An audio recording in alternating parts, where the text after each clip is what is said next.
मैंने MBBS ANMC गया से किया है और मैंने अपना पोस्ट ग्रेजुएशन कोर्स दरभंगा से किया है DMCS। और मैं अभी गुरुजी होली फैमिली हॉस्पिटल जो दीघा के पास में है, वहाँ पे मैं सीनियर कंसल्टेंट हूँ, सर्जरी डिपार्टमेंट। सर, आज इस जगह पे हॉस्पिटल का उद्घाटन हुआ है, तो इस हॉस्पिटल के बारे में आप डिस्क्राइब करें। दर्शक ये जानना चाहते हैं कि क्या-क्या खासियत है इस हॉस्पिटल में, किस रोग का यहाँ पे इलाज होता है, आगे की योजना क्या है? देखिए, इस हॉस्पिटल के निर्माण में बड़ा ही लंबा एक कहानी है। ये ज़मीन जो है ये हम लोग का ही पैतृक संपत्ति में बना है ये मकान। और इस इलाका, ये जो इलाका है पटना सिटी का, ये बड़ा ही मतलब इग्नोर्ड सा इलाका है। यहाँ पे प्रॉपर हेल्थ फैसिलिटीज़ वगैरह का बहुत अभाव है। तो मेरे पिताजी ने बहुत संघर्ष किया था मुझे डॉक्टर बनाने में, तो मेरा एक पहले से ही दिमाग में चल रहा था कि इस एरिया के डेवलपमेंट में अगर एक हॉस्पिटल का निर्माण हो जाए तो बड़ा ही अच्छा रहेगा। तो यही सोच था इस हॉस्पिटल को बनाने के लिए। और इस हॉस्पिटल में अभी तो फ़िलहाल हम दोनों हैं यहाँ पर।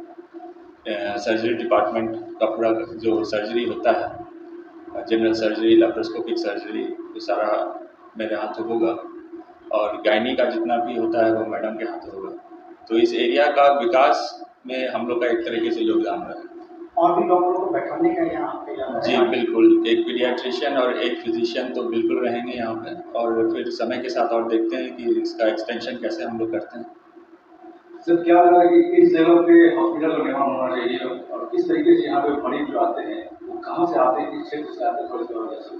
देखिए, ये हॉस्पिटल जो जहाँ पे है लोकेटेड, वो बाईपास से बिल्कुल नज़दीक है। तो आपका ये जो पूरा जो जल्ला वाला जो एरिया जो बोलते हैं, और इस तरफ अगर आप उत्तर दिशा में देखें तो बहुत घनी आबादी है यहाँ पे। तो पूरा पटना सिटी का इलाका जो है ये हम लोग के कैचमेंट एरिया में है एक तरीके से आप देखें तो बाईपास के उस तरफ का भी एरिया जो है वो भी हम लोग के अच्छे खासे संपर्क में है। और पूरा पटना सिटी का जो एरिया है, आप समझिए गाय घाट से पूरब की तरफ और दीदारगंज तक समझिए कि हम लोग का पूरा मतलब ऐसा सोच है कि हम लोग ये पूरा इलाका इस अस्पताल के बनने से लाभान्वित होगा।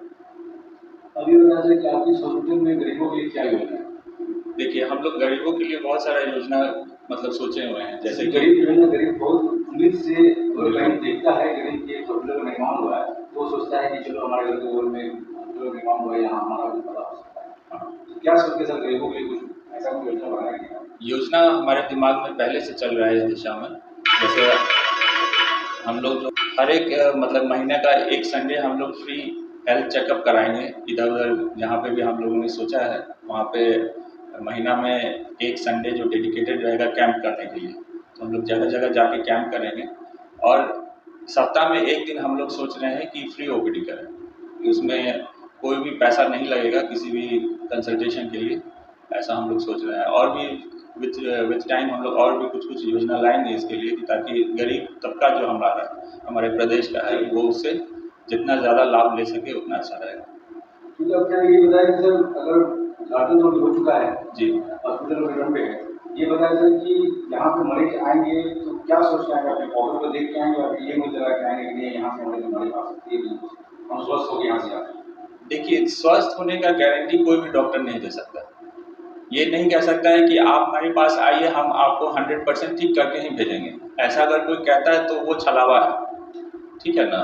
तो अगर पेशेंट मेरे पास आ रहा है तो कुछ विश्वास के साथ आ रहा है, तो वो अपना पॉकेट तो नहीं ही देखे, क्योंकि मेरे से जितना हो सकेगा मैं करूँगा इस दिशा में। अगर मेरे से नहीं हो पाएगा तो मैं फिर उसे रेफर करूँगा। ये सर आपका जो इलाज जाएगा दोनों जगह जाएगा, जो सुदूर इलाके में भी जाएगा जहाँ पे अवेयरनेस की कमी है। जी, तो अभी बताइए जहाँ पे अवेयरनेस की कमी है गाँव में, वहाँ के लिए सर आप क्या संदेश देना चाहते हैं? देखिए, सबसे पहले तो ये जानकारी होनी चाहिए कि ये अस्पताल यहाँ पे लोकेटेड है और ये जो है पूरे डेडिकेटेड है सर्जरी और गायनी लेकर। अगर कोई सिर्फ बुखार या मतलब ये सोच के आ रहा है कि मेरा कुछ भी अगर हो जाए, मतलब यहाँ पेशेंट आए और मेरा दवा से ही इलाज हो जाए, तो जिस चीज़ का दवा से इलाज संभव है उसका दवा से ही होगा। लेकिन जिस चीज़ का सर्जरी से इलाज होता है वो सर्जरी से ही होगा, इसका हम लोग बताने का प्रयत्न करेंगे। क्या कि कई बार क्या होता है कि पेशेंट को ये लगता है कि दवा से ही मेरा ठीक हो जाए, तो एक डॉक्टर, दूसरा डॉक्टर, तीसरा डॉक्टर, ऐसे बदल बदल के ना केस बहुत खराब हो जाता है और अंत में वो आता सर्जन के पास ही है। तो ऐसा ना हो, इसका हम लोग मतलब पेशेंट को अवेयर करना चाहेंगे कि भाई अगर कोई चीज़ का इलाज, अगर सर्जरी है, तो आप जितना जल्दी सर्जरी करा पाए तो आप आसानी से सर्जरी भी हो जाती है और पेशेंट को झेलना भी कम पड़ता है। तो ये इस दिशा में मतलब मेरे ख्याल में लोगों में अभी भी इस समझ का अभाव है कि सर्जरी डिपार्टमेंट बना है इसी चीज़ के लिए कि भाई इस चीज़, किसी किसी चीज़ का सर्जरी ही इलाज है, उसका दवा से इलाज नहीं हो सकता, ये चीज़। अब मुझे ये बता दें कि क्या इस हॉस्पिटल के बारे में, क्योंकि संदेश एक ऐसा चीज है कि ये हॉस्पिटल जब से ओपन हुआ है और लोगों के में ये बात आ गई है कि हाँ ये हॉस्पिटल हमारे लिए है, अब पूरी तरह से मैं यहाँ पे आ सकता हूँ, यहाँ से स्वस्थ हो जा सकता हूँ, तो इसकी पूरी गारंटी शुरू करते हैं आप दर्शकों को दे दें कि हाँ हमारे यहाँ आ सकते हैं, हम अपने तरीके से 100% देंगे और आप यहाँ से स्वस्थ हो जा सकते हैं। देखिए, हम लोग का तो प्रयत्न हमेशा यही रहा है कि पेशेंट जो भी आए और जितना अच्छा हम उसको सर्विस दे पाए उतना अच्छा है। तो इसके लिए तो जो पेशेंट पहले आएंगे तो वही पेशेंट जो है अपने दोस्तों को, कलीग को, पड़ोसी को, सब चीज़ को, ये मतलब वर्ड ऑफ माउथ पब्लिसिटी जिसको कहते हैं, वो तो रहेगा ही। मेरे ख्याल में वो सबसे स्ट्रॉन्ग पब्लिसिटी होता है। और दूसरा है आपका प्रिंट मीडिया है, सोशल मीडिया है, आपका टेलीविज़न, जैसे आप लोग आए हैं वैसे उस माध्यम से होगा। और हमारे जो कलीग वगैरह हैं, डॉक्टर वगैरह हैं, जिससे हम लोग संपर्क में रहते हैं, तो वो लोग मतलब वो लोग भी थोड़ा सा हम लोग का मदद करेंगे, ऐसा उम्मीद है। मेरा नाम डॉक्टर पूजा वर्मा है। मैं स्त्री एवं प्रसूति रोग विशेषज्ञ हूँ। मैंने अपना MBBS Anugrah Narayan medical college गया से किया है और मैंने अपना पोस्ट ग्रेजुएशन गायनी डिपार्टमेंट में, ऑप्शनल गायनी में, लेडी हार्डिंग मेडिकल कॉलेज नई दिल्ली से किया है। मैंने अपनी रेसिडेंसी, सीनियर रेसिडेंसी जो होती है NMCH पटना से किया है और अभी मैं स्त्री एवं प्रसव रोग विशेषज्ञ के तौर पे NMCH में पोस्टेड हूँ। मैम, एक प्रश्न पर ये पूछना चाहता है कि आपने गायनी क्यों चुना? क्योंकि बहुत सारे महिला डॉक्टर हैं, बहुत सारे डिपार्टमेंट हैं, सिर्फ गायनी। जब से मैं मतलब मैंने होश संभाला, जब से मैंने देखा तो मुझे था कि मैं महिलाओं के लिए कुछ करूं। गायनी डिपार्टमेंट मुझे शुरू से ही बहुत ही प्रोत्साहित करता आया है। जब मैंने MBBS में एंट्री ली तभी से मेरा थोड़ा इंक्लिनेशन था गायनी की तरफ, तो मुझे था कि मुझे गायनी में ही करना है। और प्लस मैंने अपने माताजी को देखा है, मेरी माताजी जो है वो भी गायनेकोलॉजिस्ट हैं, तो मैंने उनको देख के मैंने बहुत सारा प्रेरित हुई हूँ मैं उनसे कि वो जितना अच्छा काम करते हैं अपने फील्ड में, मैं भी उनसे भी और अच्छा करके दिखाऊँ। आपकी माताजी डॉक्टर रेणुका सिन्हा, जी, मेरी माता डॉक्टर रेणुका सिन्हा बहुत ज़्यादा फेमस है, तो हम लोग भी मीडिया में भी जानते हैं आपकी माताजी को। बस ये बता दें कि महिलाओं के लिए आपके यहाँ क्या है? महिलाओं के लिए हमारे यहाँ पे पूरी तरह से यहाँ पे इलाज होगा, उनको दवाइयाँ भी दी जाएगी, ऑपरेशन भी, सब कुछ हमारे पास सुविधा है। गर्भवती महिला अगर कोई आती है तो उनका antenatal checkup, delivery, normal delivery, caesarean, ये सब कुछ हमारे पास सुविधा है। अगर कोई अपना पंथ्याकरण कराना चाहता है या कोई निसंतानता का उपचार कराना चाहता है, जिसको बच्चा नहीं हो रहा है, बच्चा चाहिए, तो उसके लिए हमारे पास सारी सुविधा उपलब्ध है। फिर हम लोग जितना महिलाओं की जो भी बीमारी होती है, उसके यूट्रस से, ओवरी से, कोई सिस्ट है, कोई गांठ है, बच्चेदानी में कोई भी खराबी है, इन सब का हमारे पास इलाज है। हम सब कोशिश करेंगे कि हम एज ए टीम वर्क महिला को जितना से जितना लाभ पहुंचा सके वो पहुंचाएंगे। हमारे यहाँ पे कैंसर की स्क्रीनिंग की भी सुविधा है। अगर यूट्रस का जो कैंसर होता है, सर्वाइकल कैंसर, इसका स्क्रीनिंग आजकल महिलाएं बहुत कम करवाती हैं। हमेशा दवा खा रही हैं कि ठीक हो जाएगा, ठीक हो जाएगा, बाद में पता चलता है कैंसर है। तो अगर समय रहते अगर हम लोग कैंसर का पता कर पाएँ तो उन महिलाओं को बहुत ज़्यादा लाभ होगा, उनकी जान बच सकती है। तो ये सारी सुविधा हम अपने यहाँ दे रहे हैं कि हम लोग कैंसर को अर्लीस्ट डिटेक्शन कर सकें और उनको हम लोग लाभ पहुँचा सकें। हम क्योंकि गाँव की बात करें तो उस इलाके की बात करें जहाँ पे अवेयरनेस की बहुत ज़्यादा कमी है, महिलाएं बहुत सारी चीज़ों का यूज करती है, तो महामारी के समय वैसे में उन लोगों को आप क्या संदेश देना चाहती है, किस तरीके से अपने आप को लें? जैसे हम लोग यही सोचे हैं कि हम लोग हर गांव में आसपास की जितनी बस्तियां हैं वहाँ जाके हम लोग कैंप करेंगे।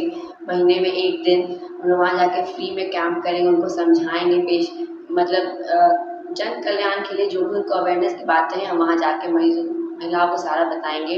मेरे पास पूरा टीम वर्क है, मेरे स्टाफ है, हम सब मिलकर उनको अच्छे से समझा पाएंगे।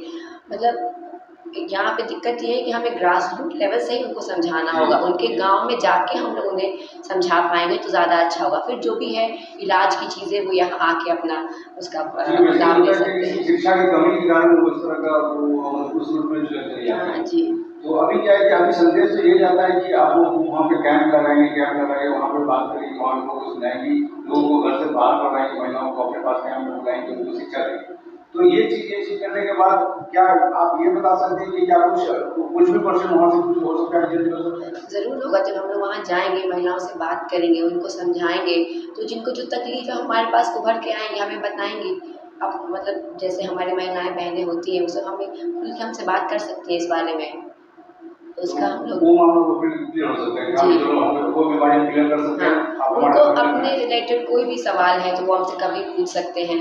ओपीडी भी यहाँ की मिल सकती है। हम जब कैंप करने जाएंगे गांव-गांव में, तो वहाँ हम उनसे बात करेंगे, उनकी जो भी समस्याएं हैं उनको समझाएंगे, उसको हल करने का पूरा कोशिश करेंगे, अच्छा, महिलाएं भी क्या आपके जागरूक पास करेंगे। आपके इस हॉस्पिटल में आए तो कुछ सोच के आए कि भाई ये बहुत महंगा हॉस्पिटल है, नहीं कहाँ देखिए, जाए? महंगा नहीं है। हम लोग पेशेंट को एकदम कम से कम दर पे उनका इलाज करेंगे। हम लोगों ने फ्री ओपीडी का भी प्रोविज़न रखा है कि सप्ताह में 1 दिन हम लोग फ्री ओपीडी करेंगे। जो भी पेशेंट यहाँ आएगा उस दिन ओपीडी कराने, तो उनको निःशुल्क देखा जाएगा, उनसे एक भी पैसा फ़ी नहीं लिया जाएगा। हम लोग अभी आगे चल के आयुष्मान भारत के तहत भी जो लोग का आयुष्मान कार्ड बनेगा, उन लोगों को भी हम लोग यहाँ पे उनका जाँच और इलाज और सारा कुछ करेंगे। बहुत शुक्रिया, बहुत धन्यवाद। सर चलते-चलते एक आखिरी सवाल आपसे ये है कि मैम आपका भी दोनों से कि इस हॉस्पिटल के बारे में पूरे पटना वासी, पूरे बिहार वासियों को आप क्या शुभकामना संदेश देना चाहते हैं अपने हॉस्पिटल की तरफ से? ये आप बोलिए। मतलब संदेश तो यही है कि सिर्फ डॉक्टर्स पे निर्भर न रहें। पहले क्या होता था कि जैसे लोग एक तो अवेयरनेस का कमी था, और दूसरा ये था कि लोग कुछ भी होता था तो बस डॉक्टर के पास चले आते थे कि चलिए डॉक्टर के पास चले आए हैं, इलाज हो जाएगा। पहले कोशिश कीजिए कि इलाज हो ही नहीं, मतलब बीमारी हो ही नहीं, और जब हो तो फिर उसका प्रॉपर इलाज हो, जितना समय पर इलाज हो जाए उससे बेहतर कुछ नहीं हो सकता। समय पर अगर सही इलाज पेशेंट को मिल जाए तो वो इधर उधर दर दर भटकने के लिए परेशान नहीं होगा। पेशेंट का समय पर इलाज होने से पेशेंट झेलता नहीं है सारा चीज़, और जितना लेट करेगा उतना प्रॉब्लम सर्जन को भी होगा, ऑपरेशन करने वाले को भी, और पेशेंट को भी होगा, और फिर केस खराब होते चला जाएगा। एक टाइम ऐसा आएगा कि आप सर्जरी भी करा लीजिए, कोई खास फायदा होने वाला नहीं है। तो सर ये भी संदेश वहाँ के गाँव के उस डॉक्टर को भी जरा बता दें सर उनके बारे में, जो किस तरह की हरकत करते हैं कि मतलब उनको अपना परमानेंट पेशेंट बनाते हैं। जी जी। और उसके बाद क्या है अटल में खबर पटना के लोग करते हैं। जी। तो सर उसमें एक संदेश दर्शकों को देते ताकि दर्शकों में एक अवेयरनेस जगे। मैं तो सिर्फ यही कहूँगा कि चूज़ योर डॉक्टर्स वाइजली। आप ये देखिए कि आप जिस डॉक्टर से इलाज अपना कराना चाह रहे हैं वो डॉक्टर पे कितना क्षमता है। अगर वो डॉक्टर वो सही से अपना डॉक्टरी कर रहा है कि नहीं कर रहा है, या सिर्फ क्वैक है। अगर क्वैक है तो बिल्कुल ना जाएं उनके पास। जो ऑथेंटिक डॉक्टर है उनसे इलाज कराएं, तो शायद आपको ज़्यादा परेशानी नहीं होगी। जब डॉक्टर के अलावा भी वहाँ पे गाँव में सर एक बाबा है। हाँ, तो क्वैक ही बोलते हैं उनको। एक ऐसा चलन हो गया है कि बस आप एक दुकान खोल लीजिए, आगे में एक हरा पर्दा लगा लीजिए, टेबल कुर्सी लगा लीजिए, आला रख लीजिए, तो आप डॉक्टर हो गए। ऐसा नहीं होता है। डॉक्टर बनने के लिए बहुत जो जड़ी बूटी का काम करते हैं कि हमारे पास आओ, हम जड़ी बूटी देंगे, हम ये दवा खिलाएंगे, तुमको जड़ी बूटी खिलाएंगे तुम्हारे। देखिए, जड़ी बूटी वगैरह का तो इतना नॉलेज नहीं है मुझे, क्योंकि मैंने उसकी पढ़ाई नहीं की है। तो आयुर्वेद वगैरह अगर आप बोल रहे हैं, आपका इशारा अगर उधर है, आयुर्वेद से हटके बाबा है जो वो बोलते हैं कि तुम्हारे पेट में उनका आत्मा घुस गया, नहीं, वो तो बिल्कुल उसके पीछे तो बिल्कुल नहीं जाना। मैं तुमको झाड़ देता हूँ। नहीं, वो वैसा कुछ नहीं होता है। आप प्लीज़ इस बात को समझिए। जो प्रदेश की जनता है उससे मेरा यही संदेश है कि अपना दिमाग लड़ाइए। ऐसा कुछ भी नहीं है, ऐसा कुछ भी नहीं होता है। झाड़ फूँक वगैरह से कुछ भी इलाज नहीं होता है। सिर्फ और सिर्फ आप बेवकूफ़ ही बन सकते हैं। सिर्फ यही होता है। मैं ये कहना चाहूँगी जनता से कि वो अपना ख्याल रखें, स्वस्थ रहें, अच्छा साफ खाना, साफ पानी पिए, एक्सरसाइज करें रेगुलर, ताकि उनको बीमारी ही ना हो। और अगर कुछ भी परेशानी होती है तो हमारा अस्पताल 24 घंटे 7 दिन खुला है। वो कभी भी चाहे तो यहाँ आ सकते हैं, हमसे संपर्क कर सकते हैं, हम उन्हें उचित से उचित इलाज करेंगे। यहाँ पे एक सवाल ये है कि इस हॉस्पिटल का पूरा नाम और पूरा एड्रेस, आप फ़ोन नंबर बता दें। ये अस्पताल का नाम है Devraj surgical and maternity centre, ये आपका बाहरी धवलपुरा बाईपास से नज़दीक एक जगह है, बाहरी धवलपुरा, जो कि महादेव स्थान से मेरे ख्याल से 500 मीटर की दूरी पे होगा। और इस अस्पताल से आप कांटेक्ट कर सकते हैं। फ़ोन नंबर है 7004162159। बहुत बहुत